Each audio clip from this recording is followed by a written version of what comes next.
Hai semuanya, gimana kabar kalian? Semoga selalu dalam keadaan baik. Jadi welcome back di segmen analisa kripto. Teman-teman, di video kali ini kita akan update soal Fetch ya, atau Fetch AI. Ini adalah project AI, teman-teman, di mana kemarin, di video kemarin kita udah bahas soal GRT dan juga Ocean yang sama-sama AI juga.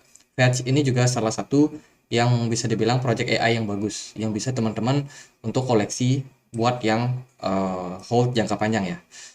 Fed sendiri hari ini berada berada di kisaran harga 3.800. Dia ada sedikit kenaikan 2,7% hari ini ya. Lumayan teman-teman, dan Fed sendiri itu ada beberapa good news. Kalau kita perhatikan langsung di Twitter, mereka ada semacam kerjasama gitu ya. Fed bikin sebuah di apps membantu project dari Meta. Meta yang sekarang sedang berusaha untuk introduce atau memperkenalkan teknologi AI yang sifatnya centralized, itu didukung oleh Fetch.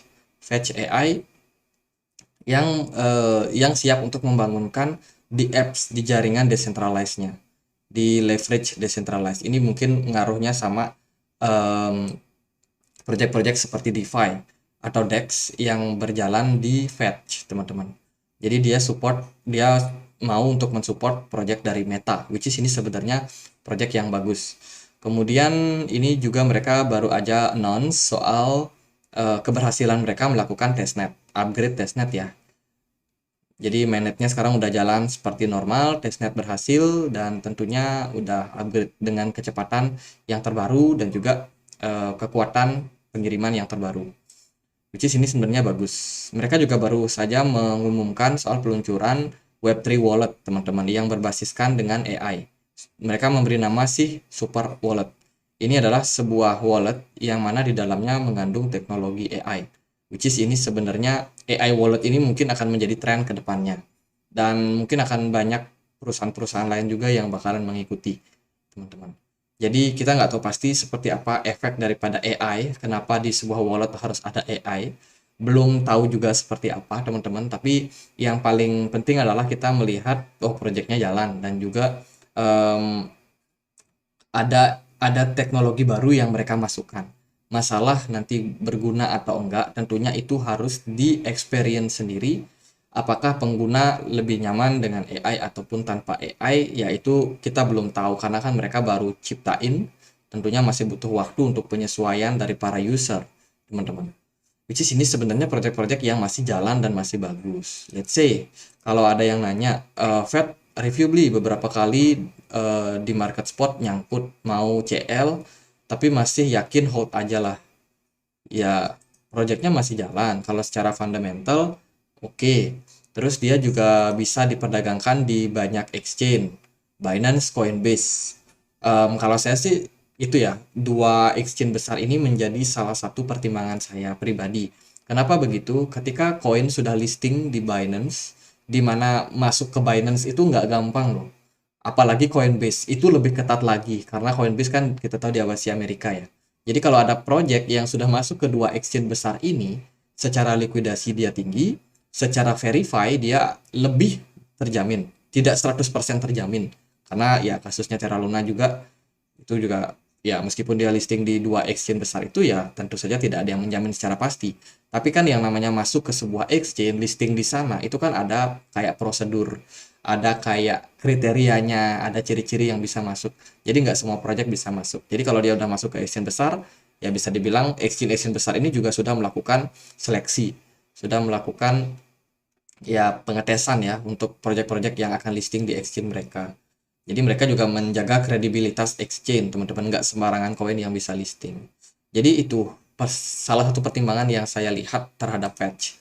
Fetch ini juga punya apa namanya sentimen soal AI. AI akan menjadi teknologi yang sangat-sangat masif adopsinya di masyarakat. Tentunya produk daripada Fetch ini belum tentu akan survive. Belum tentu dia akan kuat bersaing sama GRT lah, Singularity Net, atau Ocean Protocol. Belum tentu dia bisa survive. Tapi kalau kita lihat proyeknya masih jalan, proyeknya masih terus dikerjakan, ada upgrade yang baru mereka announce, sepertinya bisa jadi pertimbangan buat teman-teman. Secara teknikal gimana pergerakan dari Fetch? Kalau menurut saya sih turun ya. Jadi dia sudah breakdown dari pola symmetrical triangle dan sekarang berpotensi untuk drop sampai kisaran 0,2 dolar. Jadi ada kemungkinan menyentuh level tersebut. Kalau kita lihat dari harga sekarang 0,26, berarti potensial penurunannya masih sekitar 27%. Masih cukup dalam. So, kalau teman-teman ada yang pegang fetch, posisi sekarang mungkin ada floating loss. Teman-teman selama pegangnya di spot, saya rasa sih masih bisa di hold.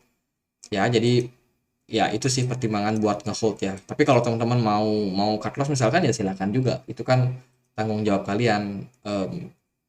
Trading plan teman-teman sendiri. Saya sendiri cuma bisa kasih kasih apa yang saya lihat, perspektif yang saya lihat.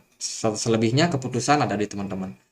Jadi kalau kita lihat dari selling pressure belakangan ini agak tinggi teman-teman dari Fed ya, penurunannya lumayan dalam dan kita belum melihat proses sideways yang bisa terjadi ataupun setidaknya penurunan tekanan seller.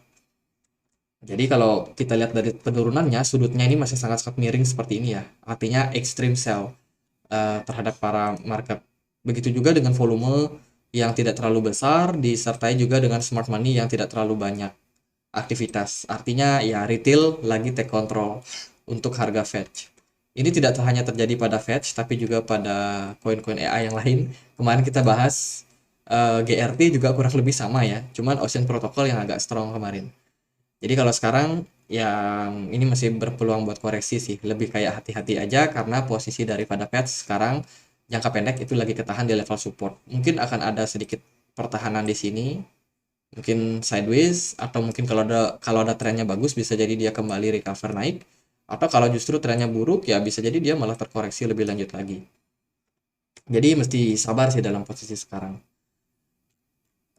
Gitu dari time frame 1 hari 4 jam rata-rata negatif ya. Masih koreksi sepertinya teman-teman, jadi which is teman-teman harus sabar.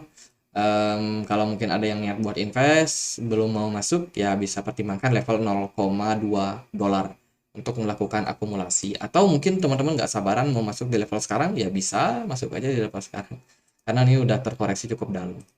Tapi nggak masalah karena Fed sendiri udah naik cukup signifikan, which is kalau dia sekarang membuat koreksi ya itu ada hal yang wajar. Kenapa? Karena Fed ini udah naik 800%, 900% loh dalam dari awal awal tahun, dari Januari sampai hari ini, sampai bulan Februari itu udah naik sekitar 900%.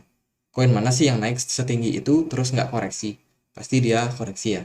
Nah, apalagi kalau all time high-nya cuma ada di kisaran 1 dolar. Menurut saya nggak akan sulit buat Fed untuk mencapai level tersebut. Cuman ya butuh kesabaran untuk sekarang ini.